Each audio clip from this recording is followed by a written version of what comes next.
Good morning to my respected teacher and my friends. Myself Lakshyarth Kumbhaj and I am explaining pulmonary tuberculosis. It is potential serious infection disease that mainly affect to the lungs and is spread by the tiny droplets released into the air by the sneeze and cough. It was also epidemic in 18th and 19th century. But don't worry, it is curable with an early treatment and diagnosis. There are mainly two types of pulmonary tuberculosis. First is latent or inactive pulmonary tuberculosis, and second is the active pulmonary tuberculosis. People with the latent tuberculosis are not contagious and have no symptoms because of their immunity. But be careful, it can be developed into the active tuberculosis and it leads to the severe infection. Now the symptoms of active pulmonary tuberculosis are cough of blood, consistent fever, night sweats, chest pain, and other symptoms also like weight loss and fatigue, and it is spread by the sharing drinks with the infected person and sharing hands.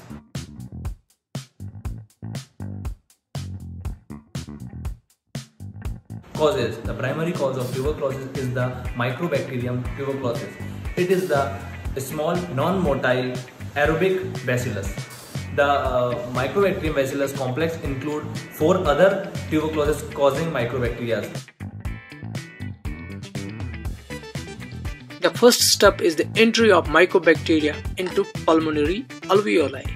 And to our defense from pathogens, the immune system has lodged macrophages in alveoli, which we call as alveolar macrophages. When the macrophage detects the presence of pathogens, it captures, it phagocytizes the mycobacterium into a cell through the process called phagocytosis. The vesicle which now encapsulates the Mycobacterium tuberculosis is termed as phagosome.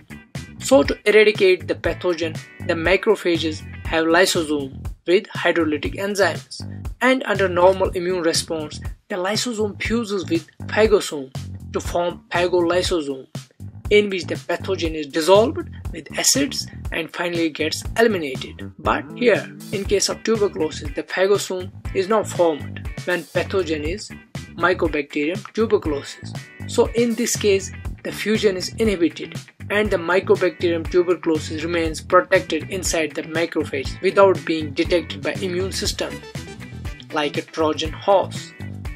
So ultimately, the bacteria replicates inside the macrophages and it is the primary infection at that time. 3 weeks after primary infection, the cell-mediated immunity kicks in and immune cells surround the site of infection like this and forms granuloma. And with the formation of granuloma, there is necrosis of tissue at the site of infection, and at that time is termed as gone focus. And when gone focus involves nearby lymph nodes to the infection, we call it a gone complex. Then gradually there is fibrosis and calcification of gone complex, and it's termed as rank complex at this time. So at this stage, either there is complete elimination of tuberculosis or it goes into quiescent state, that's the dormancy, what we call as latent tuberculosis.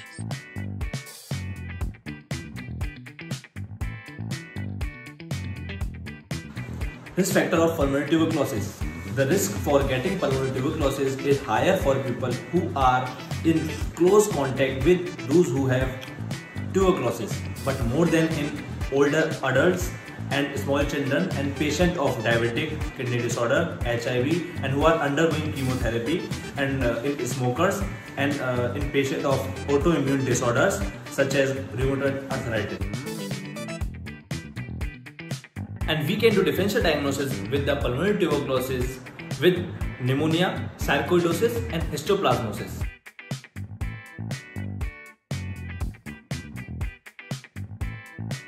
Diagnosis of pulmonary tuberculosis.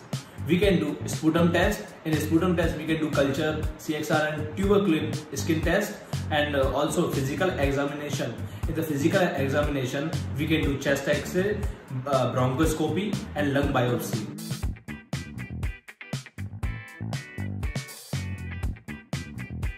Treatment. In the treatment, we have to take antibiotics such as isoniazid, rifampicin, pyrazinamide, ethambutol, and streptomycin.